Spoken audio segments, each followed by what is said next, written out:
Hello, everyone. Welcome back. Let me make sure that everyone is here.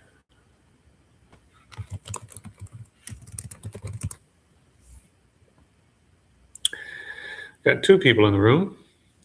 While I'm waiting for everyone else to join, perhaps you could let me know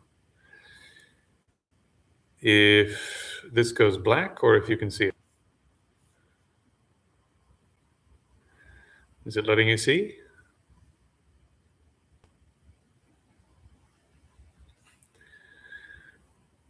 Woohoo! Okay.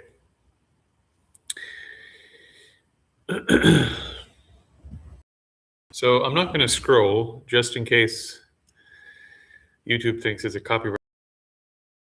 But this is, as far as I know, of the Shobogenzo, which is Venerable Dogen's great text on Zen. Venerable Dogen, of course, is the founder of Soto Zen. I believe, I was just looking at this. I believe, yes. So he was born in 1200 and he lived until 12. He was a Japanese tantra to China because he wanted to get. Buddhism went from India to China, and I think also from China to Korea, or maybe Japan to Korea. I'm not quite clear on which way the connection was made. In any case, when we talk about great Zen adepts, you have to talk about Dogen as the founder of one of the two biggest lineages of Zen in Japan. And so here is Dogen, another great master. Okay, so just very briefly, right after great Mokusan Igen had finished a period of meditation, a certain monk asked him, "As you were sitting there, so sitting like a mountain is a big thing in Zen."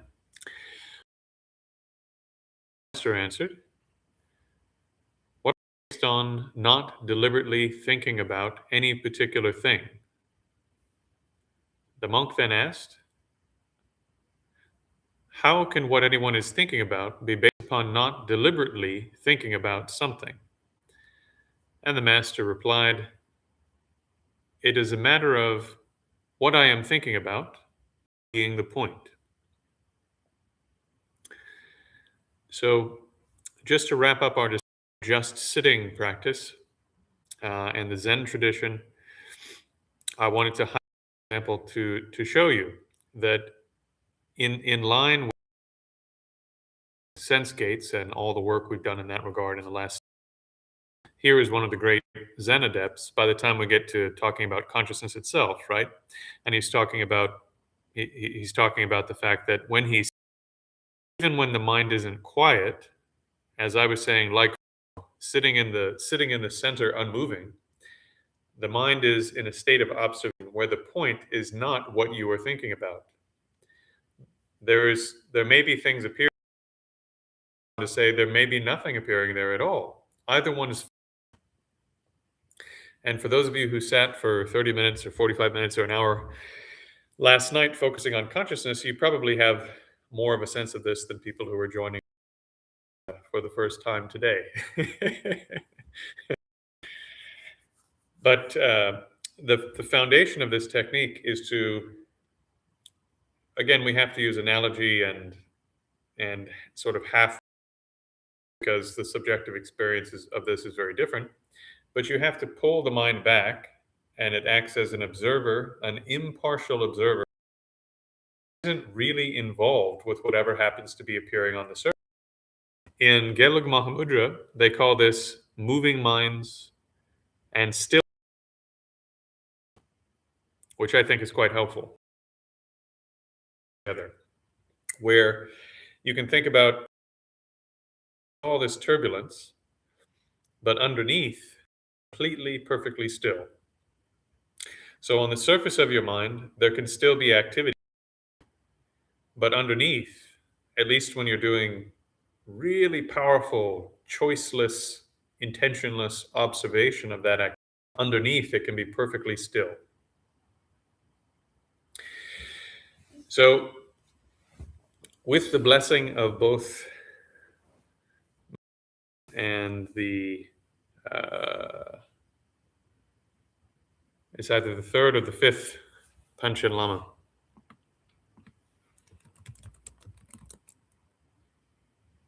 Panchen Lama Mahamudra. First Panchen Lama. Haha. Okay. So in the course materials today, I'll mention this text, the Kagyu Gelug tradition of Mahamudra. So the first Panchen Lama's text on this uses that phrase, moving minds and still minds mixed together. So I think that's very much the same thing that's being talked about here, where the young monk asks the great master, what are you doing when you're sitting there still like a mountain? And the great master says, there's still stuff occurring in my mind, but my mind underneath is completely still.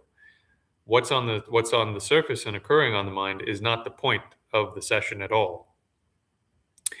And then Master Dogen goes on to say, it is in the tradition and it may try to go black. Hopefully it won't.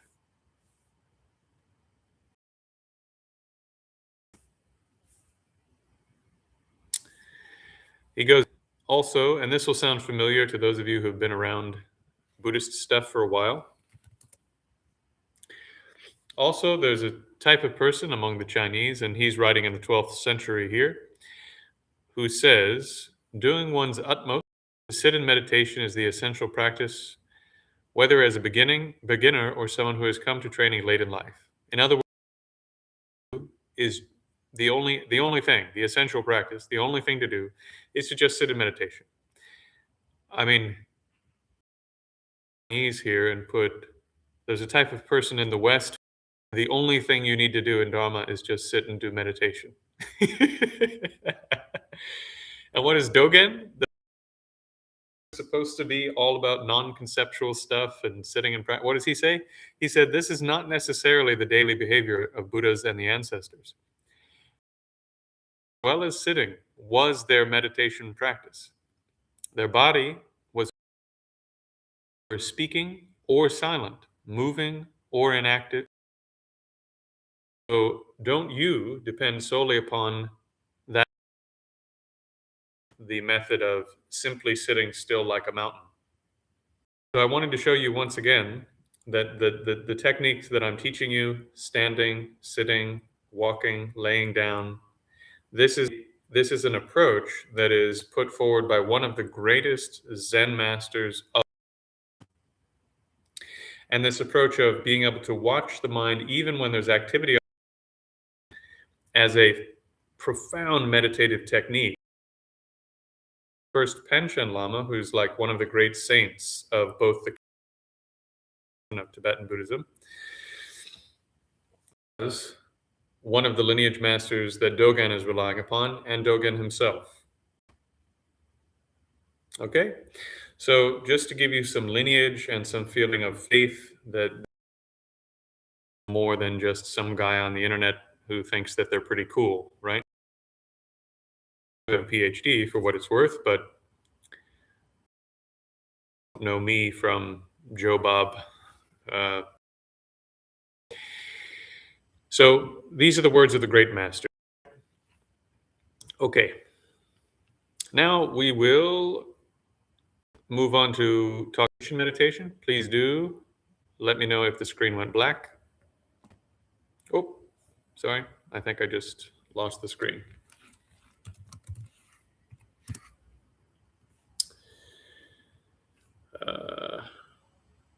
Sorry, one sec.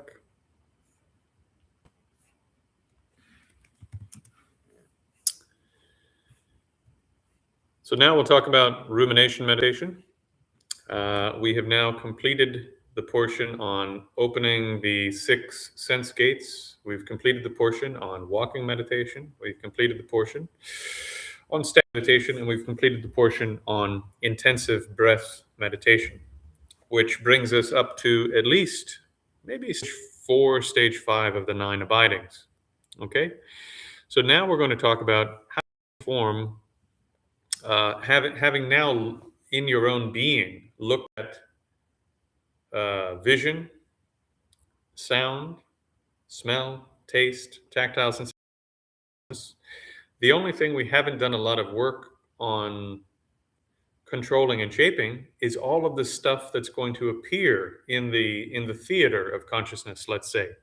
So your thoughts, your emotions, your habits, your motivations, your intentions, all of these things that you think are probably right now you think of as me, as yourself. Yeah. So I'll use this analogy again, which I used earlier. Think about a political issue that when you were 10 years old that you care about a lot right now. Think about a political issue just briefly, don't get all wrapped up in it. But think about some political issue you really care about right now. You know, an issue that you would start a fight with someone about on the internet. Okay, you have one? Now go back mentally to when you were 10. What changed between 10 years old and now that you have strong feelings and motivation, so powerful and so automatic that you're willing to harass strangers on the internet about it? What changed? What did you do in between 10 years old and now to develop the intent, the motivation, the emotional drive that actually changes your behavior? In this case, causes you to comment rudely and aggressively. uh, what did you do? Well, you did something like rumination meditation. Okay, the Tibetan word for meditation is gom. It means to be familiar with. It's similar to the Sanskrit and Pali word, which I believe are the same word, bhavana, which means to bring something into existence or to cultivate something.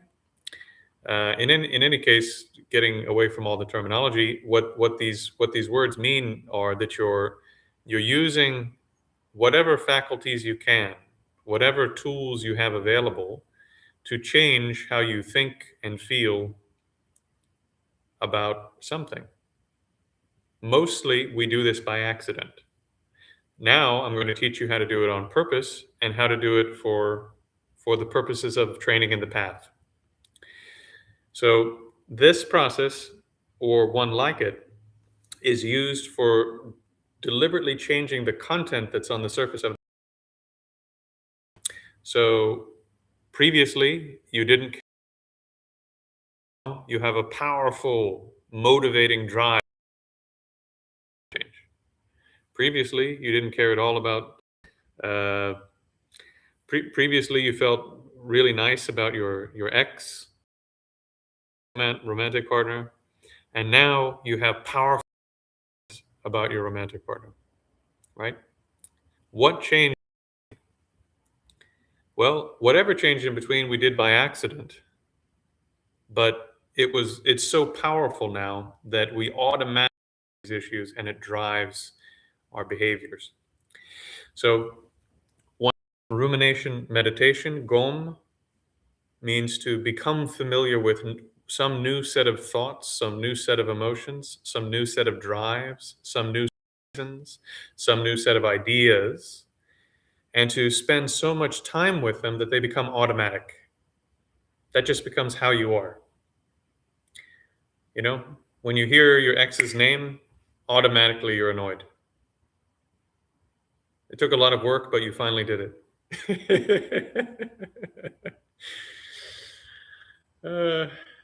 Okay. Rumination meditation. This is going to be a little more sophisticated than getting mad, I hope, and much more profound. So, what is the competency or cognitive skill we're building? To define it as precisely as I can. Doing is we're using a combination of focus, all this concentration we've been building up for 4 days, and analysis to deliberately reshape the words here, but just take this to mean all of the sort of automatic reactions you have, all the thoughts you have, all the motivations you have, the intentions you have, lives you have, all of these things that make up your personality, basically, can be reshaped. And thus, one is able to numerous understandings, intentions, motivations, and other beneficial mental activities, and also, importantly, to overcome various negative. Previously, I mentioned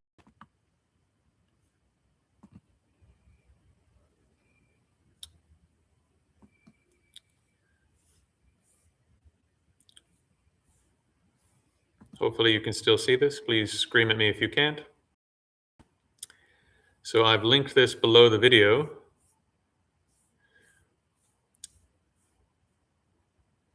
We have all of these negative emotions, which are very precisely defined in Buddhist, what's called Abhidharma, the stuff that's next to the Dharma, Abhidharma, right? Abhidharma is part of Tripitaka for those who are interested. The three baskets that carry Buddhist knowledge from generation to generation. The Abhidharma is one of those. You could translate this as Compendium of Knowledge, written by Venerable Asanga, who I believe is 3rd century or 4th century. So quite old, quite early in the history. He's defining various mental states to overcome on the path. So, for example, we've talked at some length about attachment.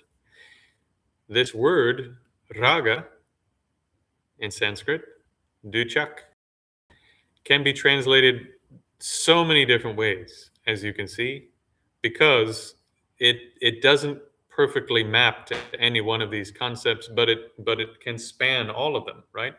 When you feel lust or sexual desire, the perception of the beauty of that object, or the enjoyableness of the sensations, or the enjoyableness of the sounds. Sometimes you are impassioned feelings of how incredible something is, only to realize it's incredible, and yet your perception and thoughts and emotions told you it was unbelievable at the time. This is the head over heels romance thing. Translating raga as desire is that some desires are positive. In fact, in psychology, there's an entire category called chanda, which are positive desires. So desire is not the best.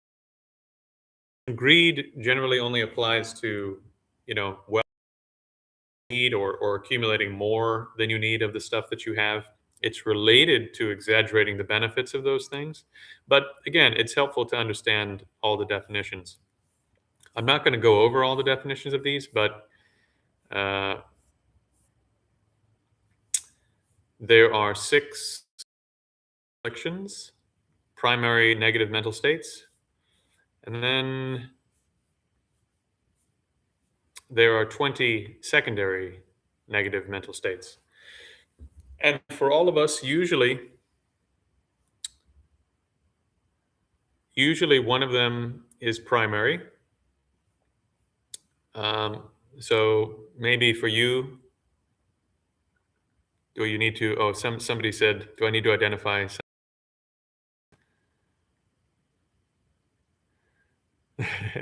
Basically, they're saying, I can't think of anything bad to think of. Who knows?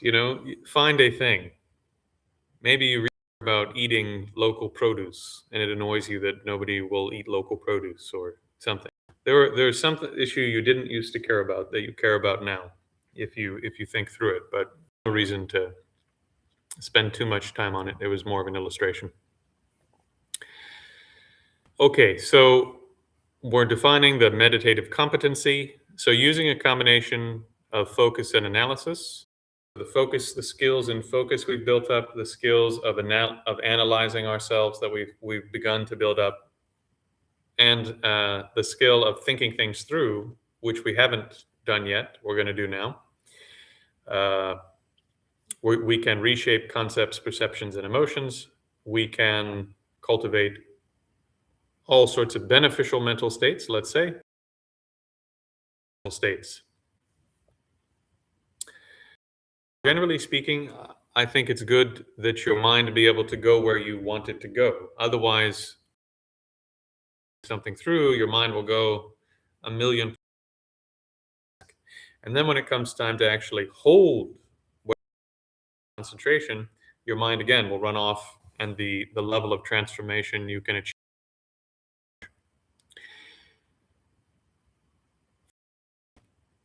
I say it's good to have Foundation 2. Why is this? Because in Foundation 2, I trained you how to do a non-conceptual analysis of at least where you simply looked and observed at what's there with relatively unbiased perception. So I've trained you without meditative analysis, a non-conceptual meditative analysis. I've trained you in like 80% of the skill that you need to be able to do a very sophisticated non-conceptual meditative analysis of your being, because you can analyze each part of the body, smell, taste, and now also consciousness also. So those are the six. So I said have Foundation 2, but also helpful to have Foundation 4, right? Which is all these other skills we've been working on.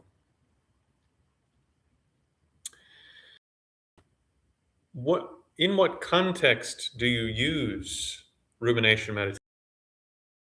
Through, and you're using observations to generate particular mental states, and then hold those mental states with concentration. Where do you use that? In the Gelug tradition, it's very sophisticated. I provide in the links for this video and the rest for the remainder of the day, I provided you with links to one of the earliest texts in the Theravada tradition that does something path of purification. And that's just a point of interest to tell you it's not just some later Tibetan thing. But the Lamrim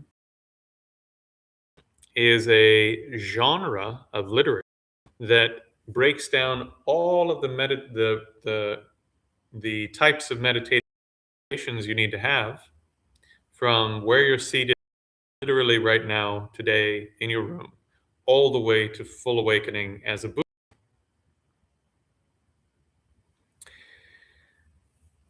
What are those? Well, let me show you.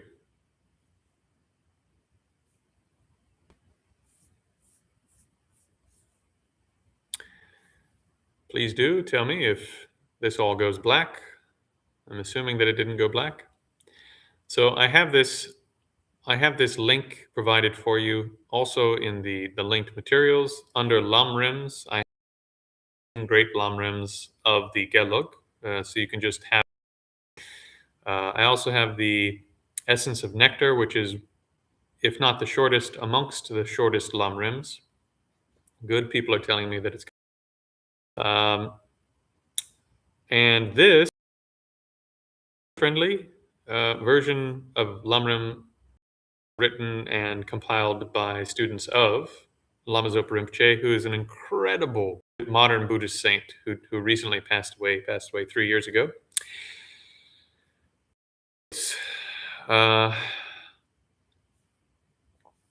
Okay, skipping over a little bit of what he says here.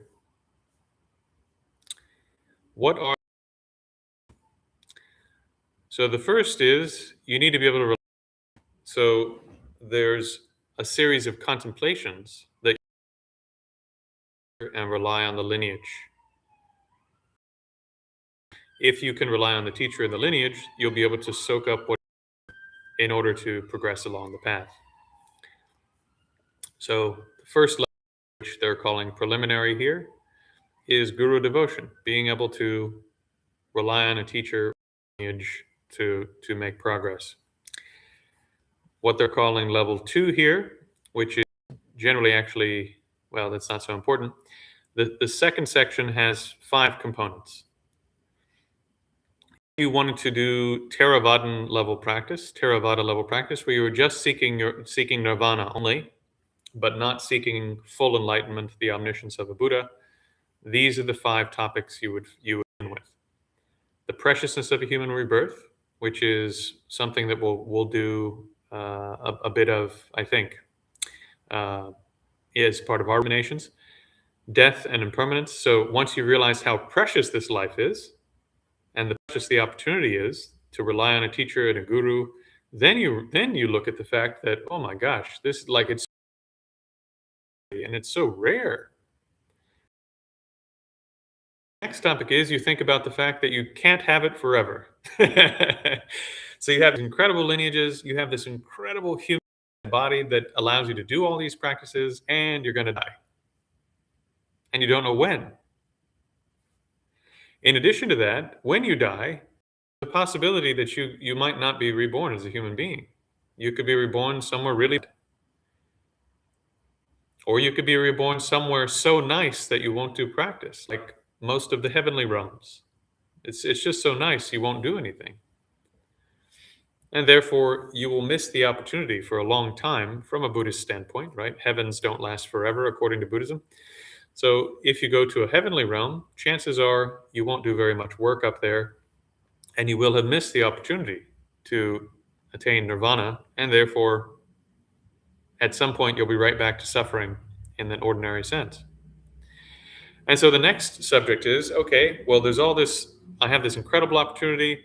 I know I'm going to die. There's a chance I'm going to miss this opportunity if I don't do some work right now.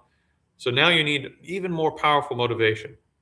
Even more powerful motivation. Well, what direction do I go now that I'm super amped up, right? I'm supercharged to get working on the path. Well, you need to take refuge in a source of information that can actually lead you out of the problem. And along with this, there's also the contemplation of karma.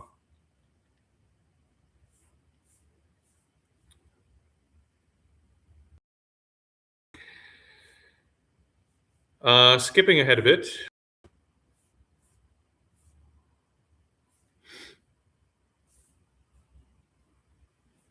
Actually,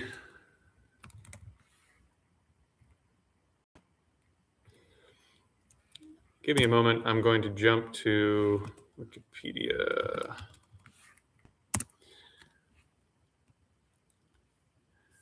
I'm just going to show you the rest on here. Although it's a little bit more detailed and complicated, which is why I removed it.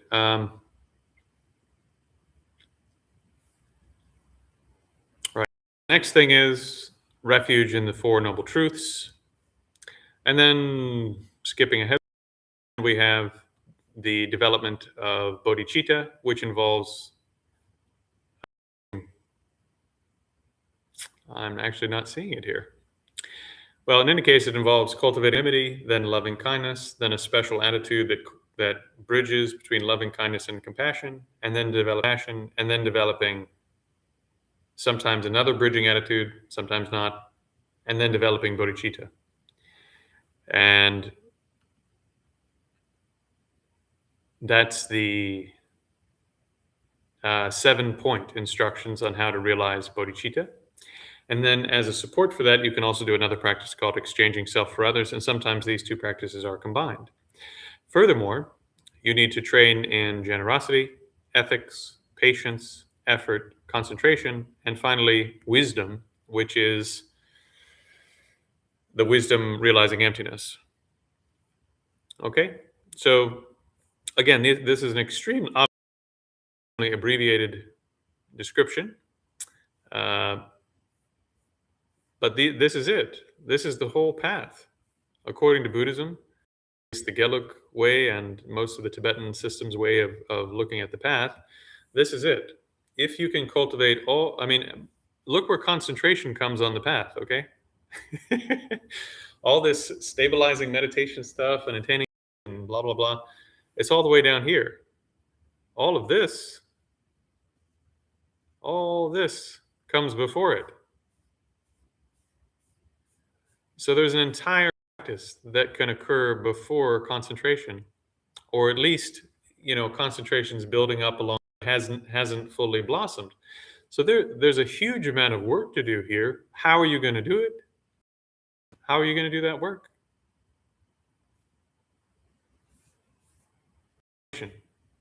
Right? You're going to combine focus, concentration, and the type of analysis you can do right now,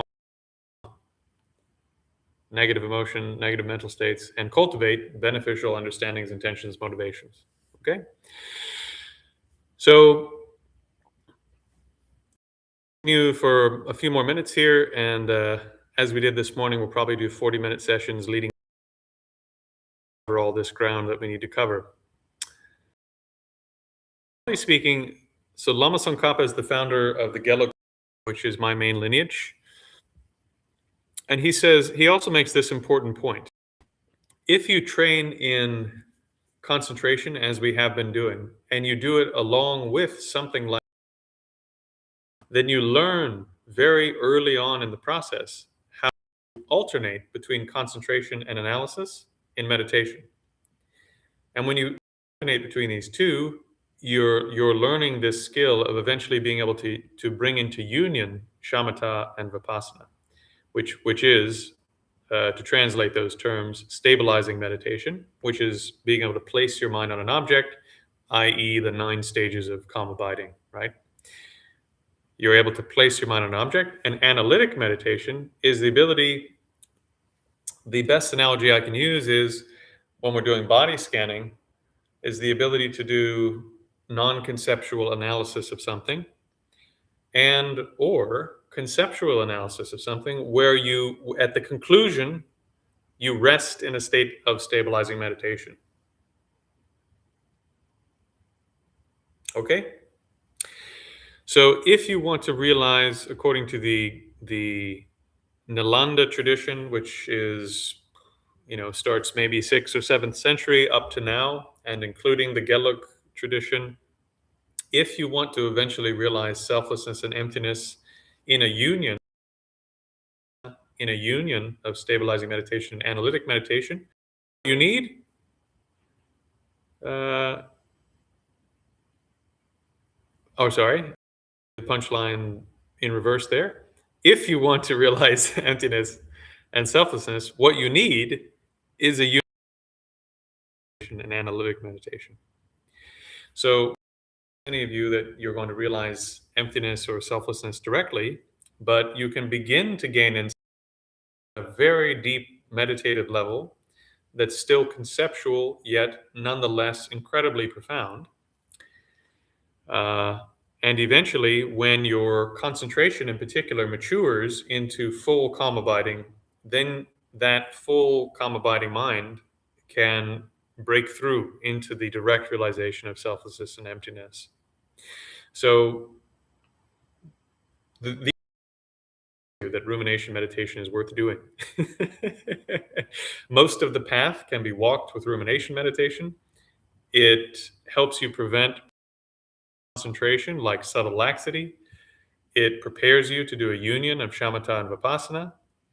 It prepares you to gain a direct meditative insight into selflessness and emptiness. And anything you don't like, as a side note, anything you don't like about your personality, anything that has caused the entire surface of your mind naturally interacting with the world, you can reshape.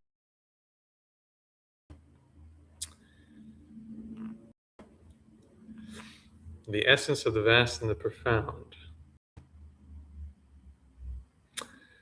Isn't that middle length Lamrim? Someone's asking about essence of vast and the profound. You could do a quick Google search, not now, but do it during the break. I think essence of vast and profound is a middle length Lamrim.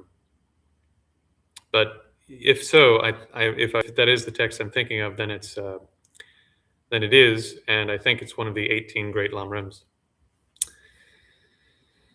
Okay. Briefly, because I don't want to spend too much time on background information that is just for the sake of knowing stuff. But there's a big difference between Shargom, reviewing meditation, and I'm calling rumination meditation. So Pavonka Rinpoche, one of the great, fairly recent saints, he was a cave-dwelling yogi, an extremely popular teacher in the Gelug tradition, and wrote one of the 18 great Lamrims. Basically said reviewing meditation means that you go through the points of a topic, and we do this in Western thought all the time. Like when you need to take a test on a subject, for example, in school, you would go, okay, the capital cities of California, Washington, boom, right, and you just sort of mentally go through all the points, but you're not actually going to visit all these places, right? And so Lama Pavonka Rinpoche describes it in that way. It's like you're standing on the side of a mountain and you're just sort of pointing out for somebody, well, this region is over here and that one's over there, and there are 4 cities in that region. You can kind of see them, see the smoke coming up there, right? But you're not actually going there and getting an actual experience of that thing. So he says that here.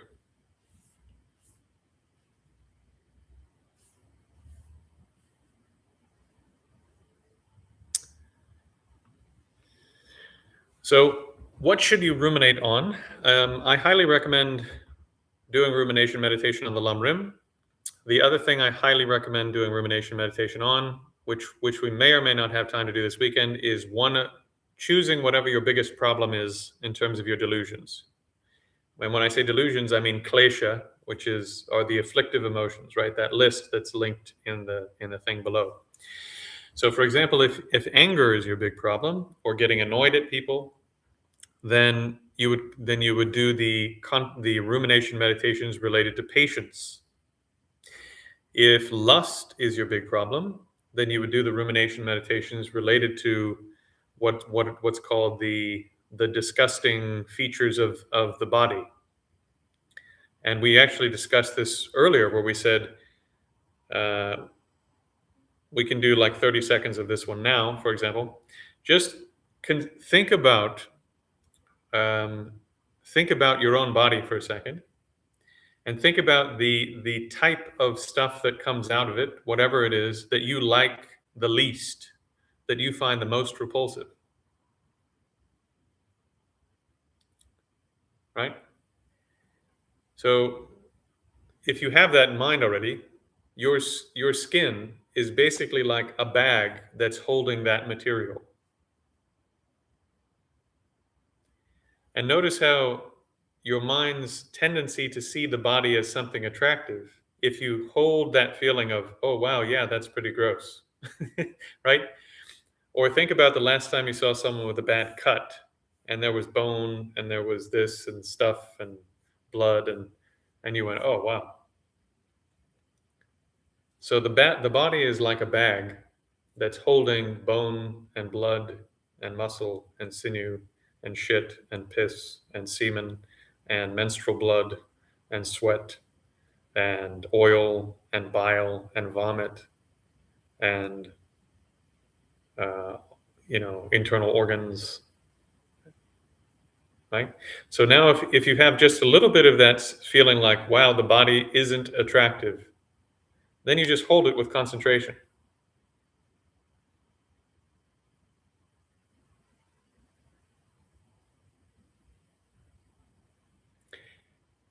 And that'll be. This meditation is not very popular among lay people for some reason. This meditation is mainly, the ugliness of the body is mainly for monastics, because they are celibate. And so you need to overcome the sexual desire that you have for the body, and this is one way to do it. If you do have a big issue with lust, if lust is causing a lot of problems in your life, or if you find that you're with somebody and you want to cheat on them with someone else, use this technique. In the same way, arrogance, where you think for some reason you're better than others. So think of an area where you think where you're better than everyone you know in that area. Okay? Do you have it? Okay, so we have that thing. So now, without losing that sense, that maybe even get a little bit of that feeling like, ah, yes, I'm pretty good at this. I'm pretty good at this thing, right? God, arrogance is so stupid. When you just talk out of arrogance, you sound like such an idiot, you know? I'm really good at this, guys. Okay, keeping it serious. Uh, so bring this feeling like, oh yeah, I'm really good at this thing. Man, I'm a better meditator than almost everyone I know. And now, if that thing is meditation or sports or something intellectual, whatever it is, just call to mind someone you know who's better than you at that.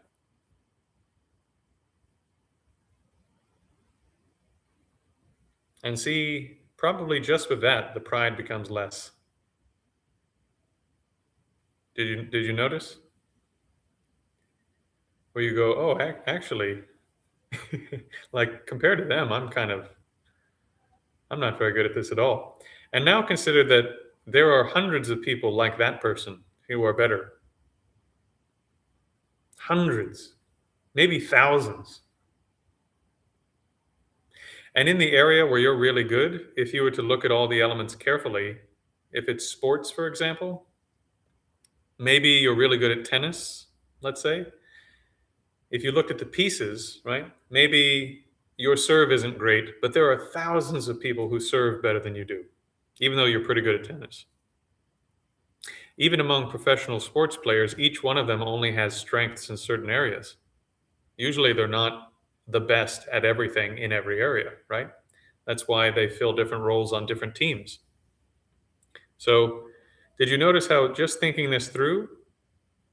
Yeah. Okay. Someone in the chat said, yeah, this works exceptionally well. So now notice how the pride becomes less. So now, when the pride becomes less and instead the humility is there, like maybe even the hair raises on your arms where you go, wow, so many people are better than me at this. And the humility comes like you're the lowest point, you know, where the difference between you and everyone else compared to them is not very much. And you go, okay, go, wow,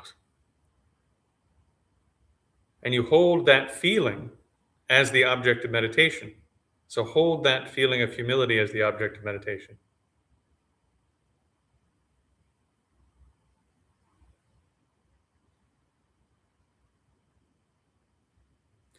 So if pride is your primary problem, and pride has you can also think about, this will be the last 60 seconds and then we'll take our break.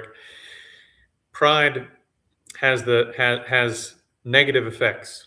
So another way to reduce pride is, so see if you can bring that pride back up. Go, oh man, actually, man, I am fantastic. Find something else because you won't be able to do it now with the thing you did before. But I am so good at cooking. Whatever. So now, while the pride is there, consider that if you live your life through that pride in cooking, you will miss opportunities to train with other people who are better in cooking than you. Because pride puts yourself above others and doesn't like when others are better than you. And so it stops you from getting the information you need. It stops you from improving.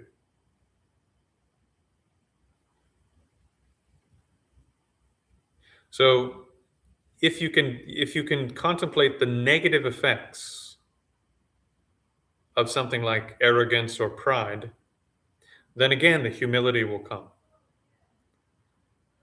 Or at least the pride will become less. So simply, you see how easy this is actually? Through a series of thinking through what are the negative aspects of this mind, or thinking through how that mind is actually wrong about how it's seeing reality. You can generate a different state. And if you sit with concentration in that state, then eventually that way of reacting will become your natural way of doing it. Okay?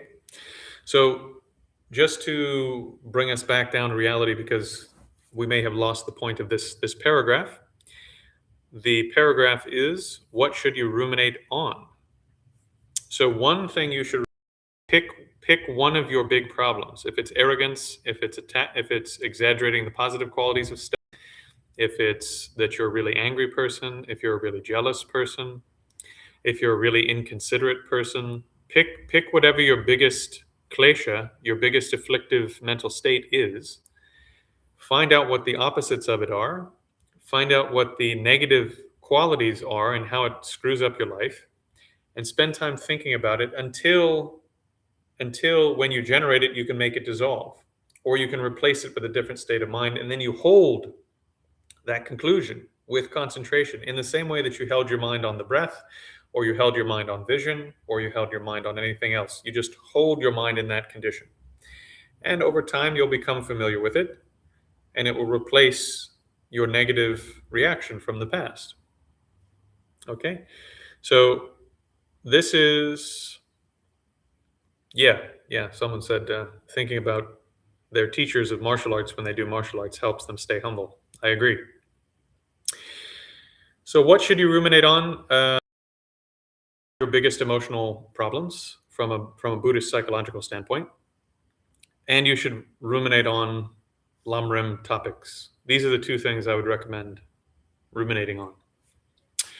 Okay, we will pick it up in about 12 minutes. We're going to pick it up pretty quickly here. Since we're just talking, it's not that demanding, but I want to give your brain a little break so that more of it sticks. Okay? All right, I will see you in about 10 minutes.